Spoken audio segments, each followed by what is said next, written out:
Слава Богу! Продолжим наше исследование. Наша вторая, сегодняшнее служение – «Стук к Богу». Часть вторая. Первую часть мы проходили.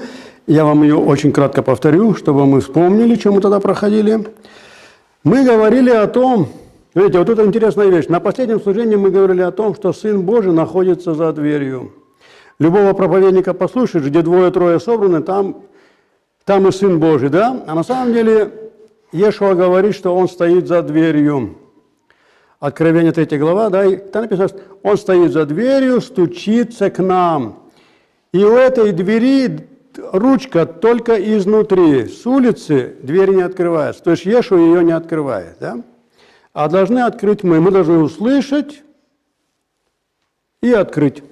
И основная масса людей не слышит его стук. Все в основном довольны, все говорят, что Иешуа во мне, мы двое-трое собрались, там он посреди нас, на самом деле он стоит за дверью и зовет, и говорит, если кто услышит, дверь откроет, я к тому зайду и буду с ним вечерить. То есть мы видим, что основная масса народа Божьего, она слепа, глуха, ничего не видит, так как у нее нет нужды, и они слепые и глухие. Когда мы говорим о том, что Иешуа стоит за дверью, но церковь-то и проповедует, и молится, и пение идет, да, все это создает теплую атмосферу, теплая температура. Эта теплая температура, я уверен, что все мы не любим ни холод, ни жары, если брать чисто физически, да. А тут теплая атмосфера, как раз вот такая комнатная температура, да. Вот эта комнатная температура, она удовлетворяет человека, но Бога от этой температуры тошнит. И Он говорит, я тебя извергну. То есть меня тошнит от твоей теплой температуры. Это мы проходили, да? Дальше мы говорили, значит, надо понять, что теплая атмосфера очень опасная. Сам Бог говорит, если ты был бы холоден, я бы тебя нагрел, если ты был бы горячий, я бы тебя использовал, да? А теплая температура, Бог с ней не работает. Он говорит, я тебя просто извергну. И вся эта теплая температура привела к тому, что он стоит за дверью. Опаснейшее состояние. Это мы проходили, да? Дальше мы проходили о вавилонском вине, что вавилонская церковь, она поит своих. Кто в нее попал, добровольно, недобровольно, но кто в ней находится, они все пьют ее вино. Вино – это опьяняет. Что такое опьянение, да? Это неспособность анализировать. Неспособность анализировать. Когда разговариваем, мы сами такие же были, когда разговариваешь с человеком и говоришь, обрати внимание, займись самоанализом, проверь себя во свете Слова Божьего, как ты выглядишь, и чувствуешь, что он уходит. Он куда-то уходит, теряет нить разговора, какие-то другие вещи начинает, ты начинаешь понимать, что это вино. Это вино. Дал бы Бог, чтобы мы себя тоже проверяли, чтобы мы тоже не были в опьянении, да? То есть, человек, если он находится под алкоголем, он не способен себя хорошо проанализировать. И это вино действует и очень эффективно действует. И основная масса народа Божьего не способна анализировать себя, да? Дальше мы говорили, что одна из причин вавилонского опьянения – это человеческие учения. Одна из причин вавилонского опьянения – это человеческие учения. И особенно, когда, мы знаем, как сделал сатана, он взял Новый Завет, оторвал его от корней, и пошли фантазии, пошли человеческие фантазии, и это как раз и привело к опьянению. Эти вещи мы проходили на последнем служении, я кратко все повторил. Дальше, смотрите, что мы еще проходили такие вещи, что когда мы смотрим, как Иешуа стучит в дверь, то мы знаем, что стучит смиренный, кроткий Господь. Знаете, вот тут, когда мы говорим о стуке Иешуа к нам, надо понять, что стучит смиренный и кроткий Господь. Это нам, чтобы мы знали, как стучать к Богу. Дальше, Он стучит настойчиво. Настойчиво. Он стучит и стучит, и стучит с надеждой, что кто-то его услышит. Да? Значит, поэтому будем у него учиться его стуку. Как он стучится к нам, можно взять и нужно взять некоторые вещи, чтобы нам стучаться на небо. Давайте посмотрим его стук. Это Евреям 5 глава, 7-8 стихи. Видите, вот он говорит, значит, тут Слово Божье говорит, он во дни плоти своей, когда был на земле, с сильным воплем и со слезами принес молитвы и моления могущему спасти его от смерти, и услышан был за свое благоговение. Хотя он и сын, сын Божий, хотя он и сын, однако страданиями навык послушанию. Сегодня мы будем рассматривать наш стук. То был стук Сына Божьего, а теперь значит, мы рассмотрим стук наш стук. Несовершенный человек стучится на небо. И я хотел бы обратить внимание, что если мы уже стучим, то этот стук должен быть услышан. Сам Иешуа сказал, кто будет стучать, тому, значит, отворят. Но надо, значит, понимать, значит, кому отворят, да? И поэтому, значит, когда мы рассматриваем наш стук, значит, на небо, то давайте возьмем мы стук несовершенного человека, который потряс духовный мир и привел его в движение. Я повторюсь, значит, когда мы смотрим на Сына Божьего, надо понять, что это был 100% Бог и 100% человек. Нам очень далеко до Него. Многие вещи мы даже не способны понять. Но я поэтому взял сегодня стук несовершенного человека, то есть, значит, такого, как мы с вами. Но его стук, он потряс духовный мир и привел его в движение. То есть и Бог начал двигаться, и сатана начал двигаться, весь духовный мир, этот человек привел все в движение. И это был не Сын Божий, это был человек, как мы с вами. И поэтому, значит, когда мы смотрим на стук этого человека, то он очень интересен, ибо, значит, открывает он духовные законы, которые нам надо знать. И он учит нас эти законы понимать и учитывать. Почему? Да потому что есть условия услышанного стука, как и все. Любую вещь бери, хоть молитву, хоть там пение. Мы знаем, что не вся молитва входит в небесный храм. Значит, не все пение, да? То есть везде стоят условия. Также, значит, у стука есть условия. И если эти условия не выполнять, то можно хоть застучаться. Вы понимаете меня, да? То есть условия, и мы сегодня значит, коснемся этих условий, чтобы нам понять, что если я уже начал стучать, чтобы я достучался. И эти условия я взял, но не все, правда. Значит, смотрите, например, если мы говорим, значит, на первое место я поставил, значит, мотивы, но мы их не будем разбирать, они как-то ясные. Например, если у меня корыстные мотивы, например, я кому-то хочу что-то доказать, или я хочу, чтобы у меня была как-то большая община, чтобы у меня был, значит, большой почет, там другие вещи, да, то вот если у меня корыстные мотивы, то хоть застучись.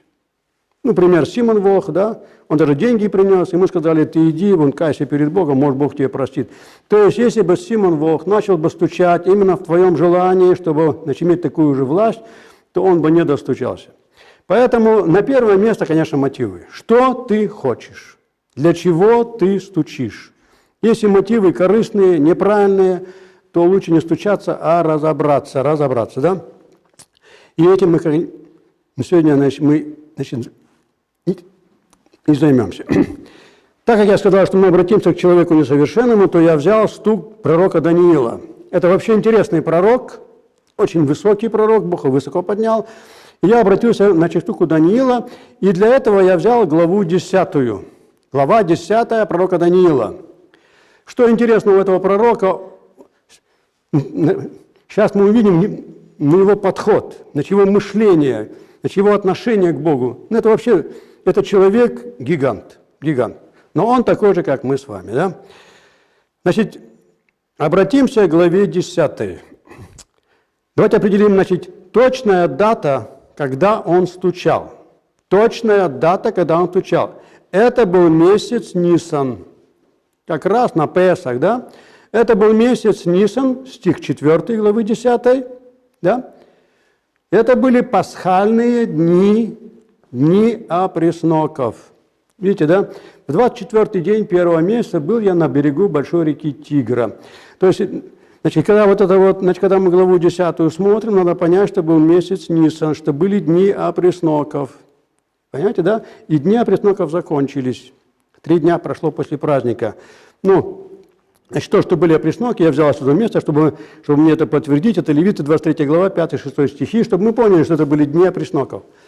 Это Левиты, 23 глава, 5-6 стих, где Бог говорит: в первый месяц, 14-й день месяца вечером Пасха Господня. И в 15-й день того же месяца, значит, праздник опресноков Господу, 7 дней ешьте опресноки. То есть 14-й день, значит, Пасха, с 15-го дня 7 дней добавляем, и пошло, да, и, значит, выходим на эти даты. То есть мы видим, что опресноки заканчиваются 21-го Ниссана, а это как раз 3 недели сетования Даниила. То есть в этой 10 главе он берет пост. Ну, такой пост, сетование, правильно сказать. Значит, не был такой пост, ну, в прямом смысле, но это были сетования. Давайте обратим внимание, Даниила, 10 глава, 2-3 стихи, где написано, что Даниил делает. Вот смотрите. В эти дни я, Даниил, был в сетовании 3 седмицы дней. Вкусного хлеба я не ел, мясо и вино не входило в уста мои, и мастями я не умощал себя до исполнения 3 седмиц дней. То есть мы видим, это были дни, значит, опресноков, и Даниил с первого же дня он начинает сетования свои, сетования. Здесь мы подходим именно к внутреннему мышлению пророка Даниила. То есть нам это надо взять себе на копирку, потому что, как я уже сказал, он так достучался, что все небо пришло в движение. Нам это очень важно. Значит, очень важно увидеть, что он думал, как он стучал и тому подобные вещи. Да? Здесь мы видим, здесь надо увидеть, значит, его внутренний мир, его мышление Даниила и его скорбь. Да? То есть начинается месяц Ниссан.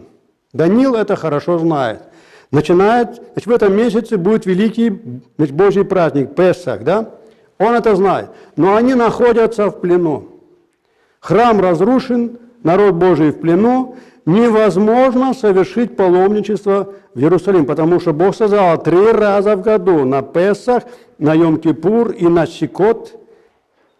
Надо, чтобы все мужчины пришли в Иерусалим. А здесь они в плену, не свободны. Значит, все стоит разрушено, а праздник наступает. И Даниил это видел. Начинается Ниссан, и он знает, что, значит, Пасха, но все разрушено. Но я взял одно место, чтобы мы увидели, что, значит, Бог предписал, значит, паломничество в город Иерусалим. Это Второзаконие, 16 глава, 5-6 стихи, где Бог говорит, что... Давайте откроем. Второзаконие, 16 глава, 5-6 стихи.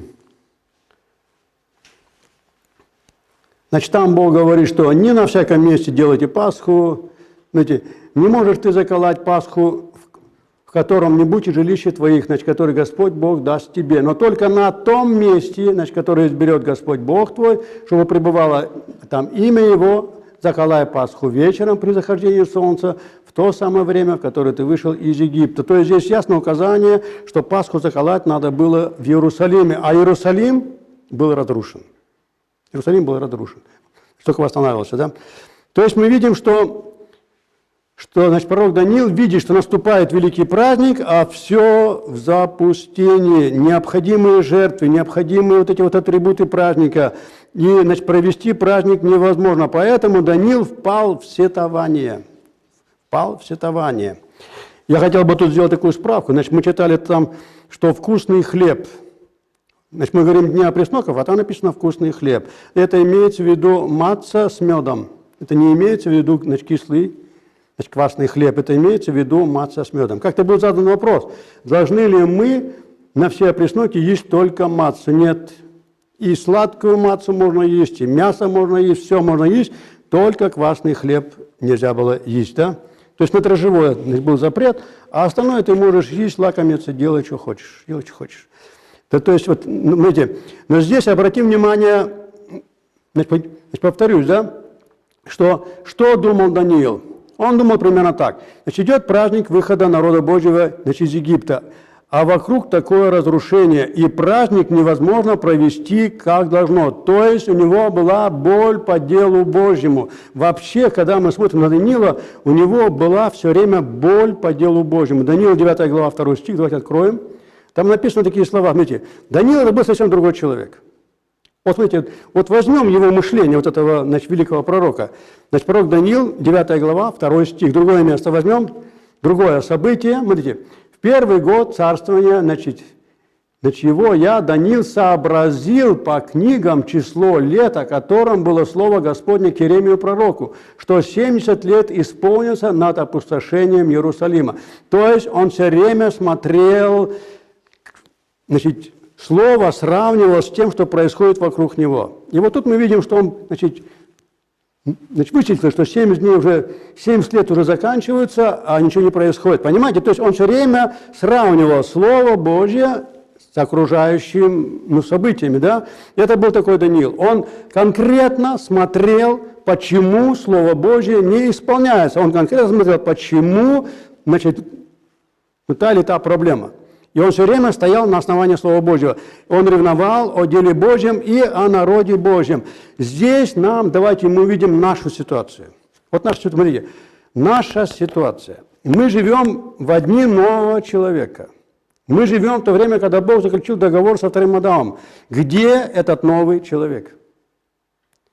Мы же не находимся, тоже находимся в том же или подобном состоянии. Мы видим дело Божье, новый человек, дело Божье, строить его общину. На самом деле, когда мы смотрим, то мы видим, где новый человек, где излияние Духа Святого, где эти все вещи. Значит, поэтому нам здесь дается указание, чтобы мы взяли боль Даниила, боль Сына Божьего по делу Божьему, глубоко взяли в сердце.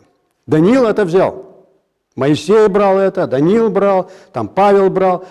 То есть, значит, первый такой шаг, после мотивов, да, это взять боль, вот эту боль Сына Божьего, Иешуа, взять себе в сердце, потому что мы же видим, что происходит. Мы видим, что значит, то, что обещано, нету.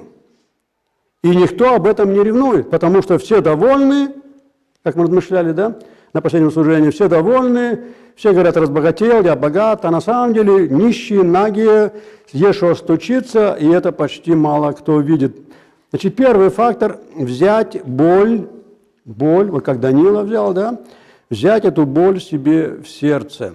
Давайте мы обратим внимание еще на его мировоззрение. Значит, первое, когда он сравнивает Писание и с действительностью, он видит дисгармонию. Он говорит, что написано так, должно быть так, а на самом деле такого нет. У нас точно такая же ситуация. Дальше я хотел бы, чтобы мы увидели его внутренний мир Даниила пророка, 10 глава, 12 стих. Давайте посмотрим на это место. Значит, ангел говорит Даниилу: не бойся, Даниил, с первого дня, это был первый Ниссан, да, с первого дня, как ты расположил сердце твое, чтобы достигнуть разумения. Почему так происходит, да? С первого дня, как ты расположил сердце твое, чтобы достигнуть разумения и смирить тебя перед Богом твоим. Видите, узнать, почему несоответствие, и второе, смирить себя перед Богом, значит, твоим. И дальше написано: слова твои услышаны, и я пришел бы по словам твоим. Вот эти вот факторы, смотрите, значит, правильные мотивы, значит, правильный анализ и, значит, почему несоответствие и смириться перед Богом. И, значит, ангел говорит: я бы пришел по словам твоим. С первого дня, с первого Ниссана уже ангел уже хотел к нему идти, или уже пошел, да? Вот это надо понять нам, значит, такую вещь, что когда мы выполняем условия вот эти вот, да, то Бог нас услышит. Я хотел бы туда на одно место взять, Евреям 5 глава 7 стих, где написано про Сына Божия, нашего Господа, да? Он во дни плоти своей сильным воплом и со слезами принес молитвы и моления, могущему спасти его от смерти, и услышан был за свое благоговение. Значит, когда мы смотрим на вот этот стих, надо понять, что в Гефсимании Иешуа молился Отцу, да?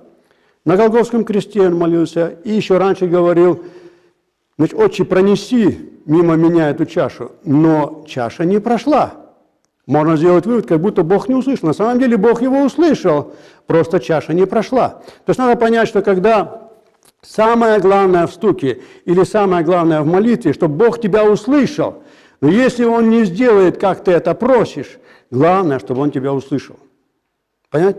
Главное, чтобы Он тебя услышал. Вот это надо, значит, что надо понять. То есть, смотрите, значит, когда мы смотрим на пророка Даниила, на Сына Божьего, то мы видим, что смирение плюс достигнут разумения Значит, исходящие из ревности по Богу, по народу Божьему, двигают духовный мир. Повторюсь, смирение, значит, плюс желание разобраться, почему несоответствие идет, ревность по Богу, по народу Божьему, и все эти вещи двигают духовный мир.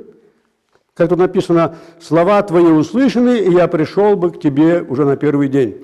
Вот это надо понять, да? Значит, тут я еще раз повторю, смотрите, смирение плюс скорбь плюс желание уразуметь, они привели духовный мир в движение. Будем учиться. Будем учиться стучать так, чтобы духовный мир двигался.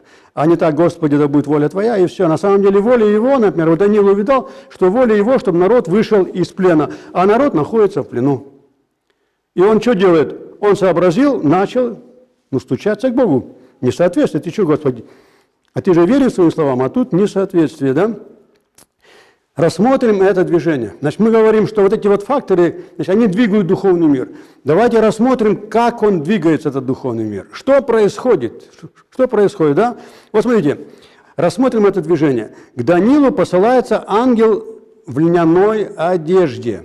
Даниила, 10 глава, 5 стих. Смотрите, вот тут интересный момент. Смотрите, 10 глава, 5 стих. «И поднял глаза мои и увидел, вот один муж, облеченный в льняную, значит, одежду, и чресла его опоясаны золотом из Уфаса». Это был не Гавриил. Значит, Гавриила уже Даниила знал, да? Это был совсем другой ангел, которого он первый раз видел. И вот этот ангел послан к Даниилу. Не Гавриил, который все время приходил к нему, а другой совсем ангел. Дальше, смотрите, что интересно. Значит, посылается новый ангел. Ангел лица Господня. Это вообще серьезная личность. Мог бы Гавриил прийти, а пришел, выше ангел, да? Дальше, смотрите, что интересно. Вот эта вот ревность Даниила, да, значит, награждается тем, что посылается новый ангел, и награждается тем, что ему раскрываются вещи, которые написаны в истинном Писании. Обратим внимание, значит, написаны в истинном Писании. Сейчас мы немного рассмотрим. Даниила, 10 глава, 21 стих. Смотрите, значит, там написаны такие вещи. «Впрочем, я возвещу тебе, что начертано в истинном Писании, и нет никого, кто поддерживал бы меня в том, кроме Михаила, князя вашего». Слово «истинное Писание», слово «истину» возьмем, да? Слово «истина», значит по-еврейски «эмет». Мы откроем словарь, да? Вот это слово состоит из 3 букв. Значит, буква «алеф», в середке стоит буква «мем», да? И, значит, последняя буква «тав». То есть, видите, вот внутри буквы, значит, говорят о том, видите, значит, первая, значит, примерно в середине, и последняя буква. Все эти 3 буквы, значит, говорят о том, что истина содержится в алфавите, что истина содержится вот здесь вот, и алфавит, он ее всю, значит, объемлет. Если мы еще вспомним, что сам Иешуа сказал, что «я есмь истина», да, и что он есть алеф и тав, и сама слово «истина», значит, алеф, мем и тав, да, то мы значит, понимаем, что истина находится в Божьем алфавите, воплощение которого является сам Иешуа. Здесь интересная вещь, значит, такая мысль, да, что Писание, которое мы имеем, это есть проекция, значит, это есть тень небесной книги, значит, которая приспособлена к восприятию сынов человеческих. Я повторюсь, на небе есть истинное Писание, там содержатся многие вещи, да? Нам дается только проекция или какая-то часть, значит, то, что мы можем понять. То, что мы можем понять. Я взял одно место, это Псалом 138, 16. Там написаны такие вещи, да, знаете.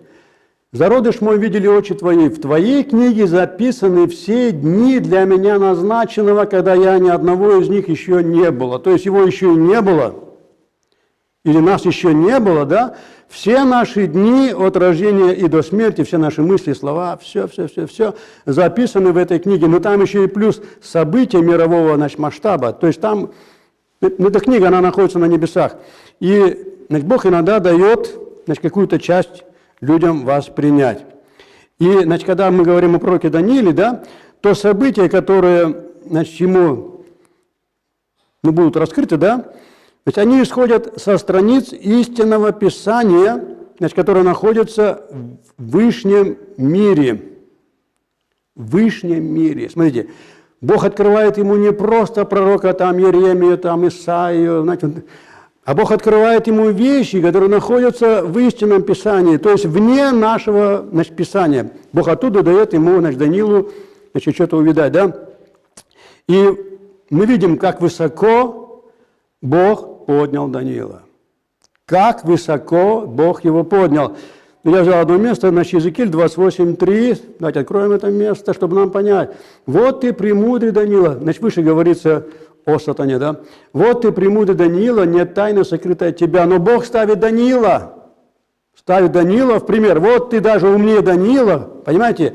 То есть мы видим, как высоко его Бог поднял. Это надо понять, что когда человек серьезно подходит к Богу, серьезно стучится к Богу, серьезно требует знания, Бог его даже выше. То есть раньше мы видим, Даниил там исследовал там Иеремию, там пророков исследовал, а здесь ему ангел посылается, новый ангел посылается лица Господнего, и этот ангел открывает ему вещи с истинного Писания.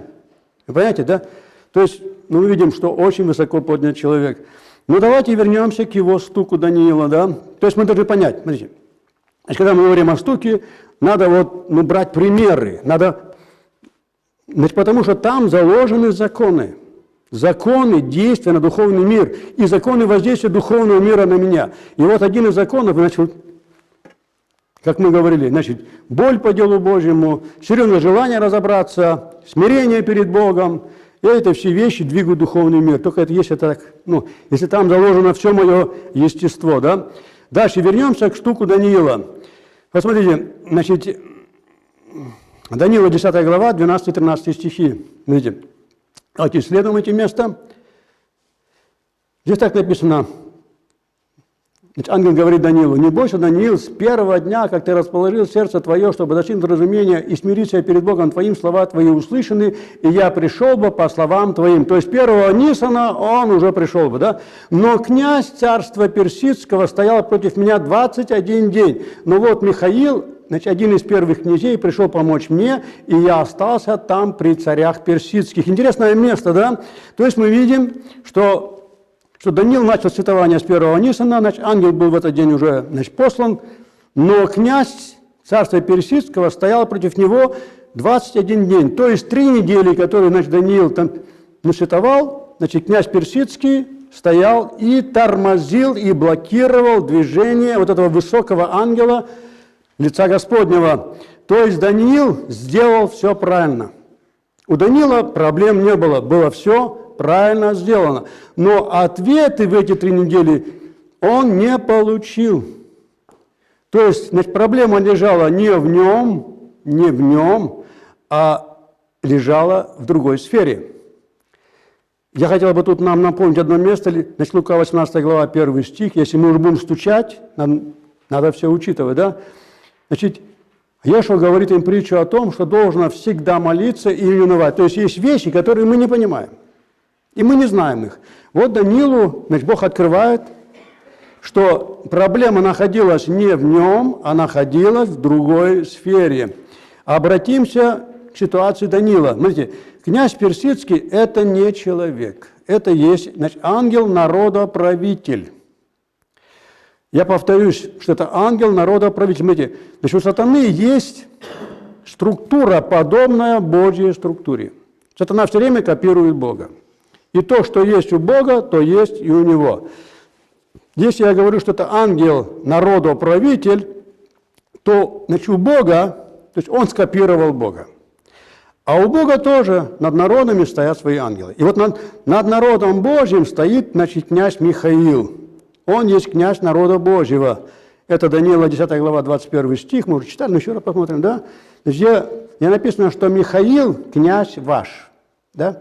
То есть Михаил отвечает за народ Божий. Также и у сатаны тоже есть, да? Но теперь ставим вопрос. Смотрите, этот князь персидский противится, значит, ангелу Божьему 21 день. И если бы не Михаил, то дольше бы еще противился. Стоит вопрос, на каком основании этот, значит, князь персидский тормозит ангела Господня, посланного от самого Бога. И он его тормозит 21 день. Кто дал или что дало ему право блокировать, значит, ангела Божьего? Кто дал ему право? Ведь Бог сам послал ангела, а тот взял и заблокировал 21 день. И если бы не Михаил, то еще дольше бы блокировал. Что дало ему право? Здесь мы подходим к закону взаимодействия, значит, ангел чистый, значит, ангел нечистый и народ Божий. Между этими тремя факторами есть тоже свой закон, и давайте мы их сейчас разберем. Я почему-то говорю, потому что мы часто эти законы не учитываем, не видим ответа, вроде стучимся, ответа нету, и тут, может быть, мы что-то увидим, да? Вот смотрите, хотел бы сказать так, что, значит, когда мы говорим, значит, когда мы исследуем, как пророка Даниила, да, то мы видим, что действия Даниила, значит, они воздействуют на духовный мир, но также и духовный мир воздействует на наш мир. Значит, также и действия народа Божьего тоже воздействуют на духовный мир. Смотрите, Даниил воздействует на духовный мир, и народ Божий в совокупности тоже воздействует на духовный мир, и духовный мир тоже воздействует на наш мир. То есть идет такая, значит, взаимосвязь. Здесь мы еще раз обратим внимание на вот этот закон взаимодействия, потому что сатана его хорошо использует. Очень хорошо и очень просто использует. Но мы не учитываем часто, да? Смотрите, значит, когда мы говорим о законах взаимодействия двух миров, то один из признаков Царствия Божия – это единство. Единство, там все едино. Значит, когда мы говорим Царствие Божие, мы должны понять, что там везде во всем Бог. Он во всех, да? Но Бог – это же единица. Это алиф, это единица, да? То есть Бог во всех и во всем. Значит, когда мы говорим, что я иду к Богу, я стучусь к Богу, надо понять, что я иду в единство. Значит, когда мы разбирали слово, значит, праведник, цадик, да, то это тот человек, значит, который свою вот эту вот личность растворяет в единстве Божьем. Я еще раз повторю, само слово цадик или праведник, оно говорит о том, что это человек, значит, который растворяет свой, значит, индивидуум, он растворяет в единстве Царствия Божия. Это очень хорошо Павел написал, 1 Коринфянам, 12 глава, где он говорит, мы все одно тело. Вот хлеб один, и мы все составляем одно тело. Это есть принцип единства. Значит, когда это надо понять, что вот этот принцип единства, и за этим принципом единства народа Божьего наблюдает и Бог, и сатана, обои. Сатана хочет развалить это единство, а Бог, наоборот, это все хочет, чтобы было все в единство собрано. И поэтому, значит, когда мы рассматриваем ситуацию пророка Даниила, то вспомним, что персидский, вспомним всю историю. Смотрите, вспомним всю историю, что происходило в то время. Значит, персидский царь Кир, он издает манифест о возвращении народа Божьего из плена в Иерусалим для восстановления храма и города. То есть он дает повеление, чтобы все шли восстанавливать город и строили храм. Кто хочет, да? Но не все откликнулись, многие не пошли. Все-таки 70 лет они жили там, уже свои связи, уже свои, 70 лет есть 70 лет, да? И они остались в Вавилоне. То есть не все пошли.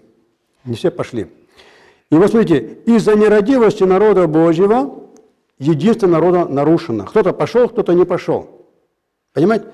То есть единица нарушена, и строительство продолжалось 23 года. Запомним цифру. Стройка продолжалась 23 года. Значит, она то останавливалась, значит, то шла, значит, дальше. И вот тут Даниилу Бог открывает, значит, завесу событий. То есть оказывается, что есть невидимый противник. Этот невидимый противник есть князь Персидский, значит, который действовал на князей Персии. И, знаете, значит, надо понять, что за всеми событиями находится духовный мир. И этот духовный мир из-за нерадения народа Божьего, он имеет огромную власть в народе Божьем. Из-за нерадения, из-за того, что не понимают единицу, или не хотят единицу делать, да, или еще какие-то вещи. То есть каждый делает свое, значит, как ему угодно, как ему удобно.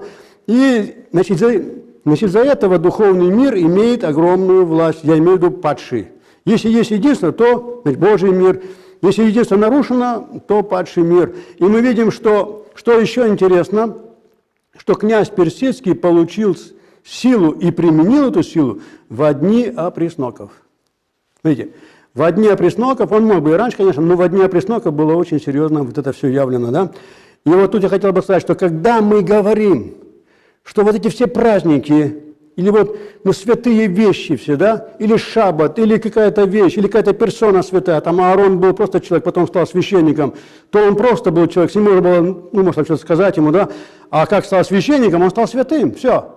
Он стал каналом духовного мира, также и праздники. Любой праздник, шаббат или другой праздник, это есть канал духовного мира. И вот здесь как раз дни опресноков. Что такое опресноки? Значит, опресноки – это праздник святости народа Божьего. И если народ Божий живет не свято, не едино, то этим самым он дает праву и силу тьме действовать и даже блокировать Божьих посланников. Настолько имел этот князь Персидский большую силу из-за нерадивости народа Божьего. И он заблокировал 21 дней, блокировал, да. Я взял одно место, всем хорошо знакомое, значит, 1 Коринфянам, как 11 глава, 29-30 стих. Вот давайте посмотрим. Новый Завет, да. Итак, кто ест и пьет недостойно, тот ест и пьет осуждение себе, не рассуждая о теле Господнем. Оттого многие из вас немощны, больны, немало умирают. Здесь делается ударение на вечерю. Вне вечери, конечно, нехорошо, там кого-то обижать, да, но на вечере вдвойне, или даже в десятерне, не знаю, как сказать, но мы видим, что за вечерю, за отношения друг к другу, неправильное отношение, в этой церкви было много больных и немало умирало. Только потому, что в это святое событие они, как вели себя неподобающими. Как мы уже говорили, любая вещь, любой праздник, любой какой-то обычай, он имеет свою суть. И если эта суть нарушается, то идет наказание, потому что канал нарушается. Божий канал прерывается, сатана действует, а он хочет только все развалить. Это надо понять, да? И здесь мы видим правило, что мы призваны жить свято, но если мы нарушаем суть праздников, суть заповедей Божьих, то мы даем право действовать силам тьмы с большими правами. Мы даем им сами права нас уничтожать. И это очень опасно, потому что, как я уже говорил, святые дни, святые люди, святые вещи – это каналы в духовный мир и обратно.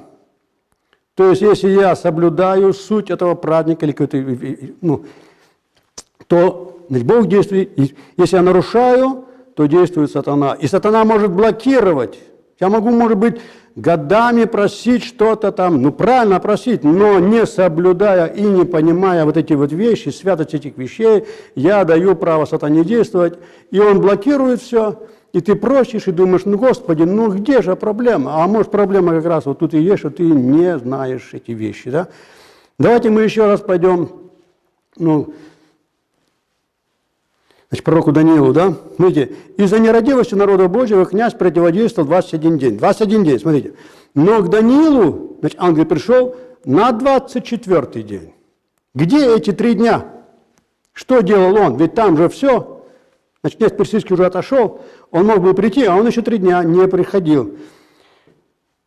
Здесь некоторые вещи надо увидеть, да? Смотрите, когда мы подходим к этим вещам, то надо понять, что есть пророческое время. День за год.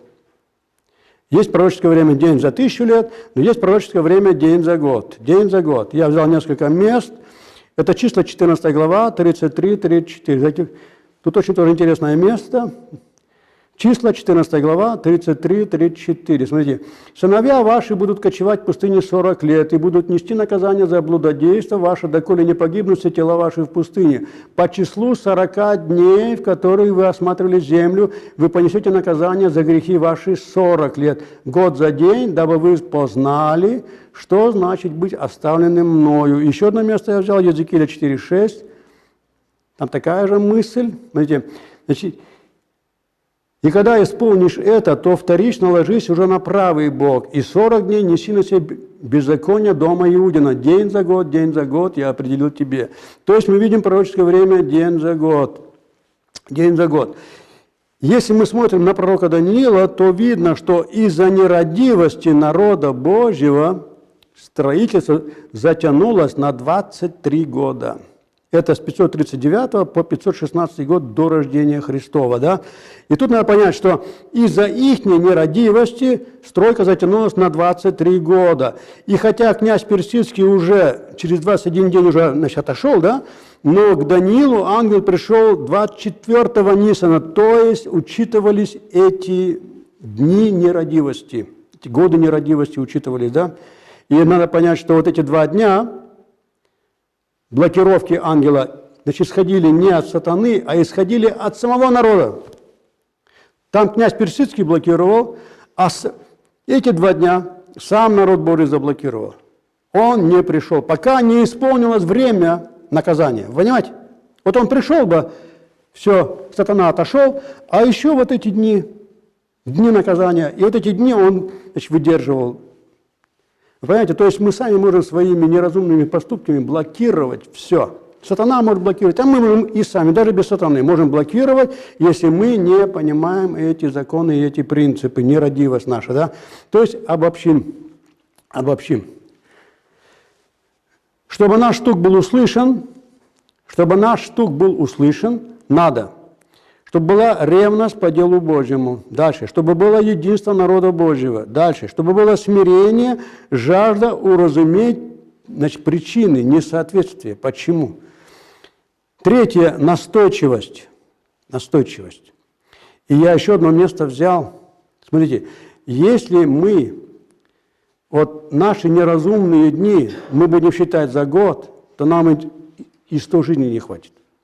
Вы понимаете меня, да? Вот. Значит, поэтому Бог дал нам выход через покаяние сломать это время, день за год. Через покаяние. Иначе мы никогда ничего не достигнем. Потому что если брать день за год, ну представьте себе, неделю не пробозовал, уже 7 лет. Это же не пойдет. И поэтому Бог дал покаяние.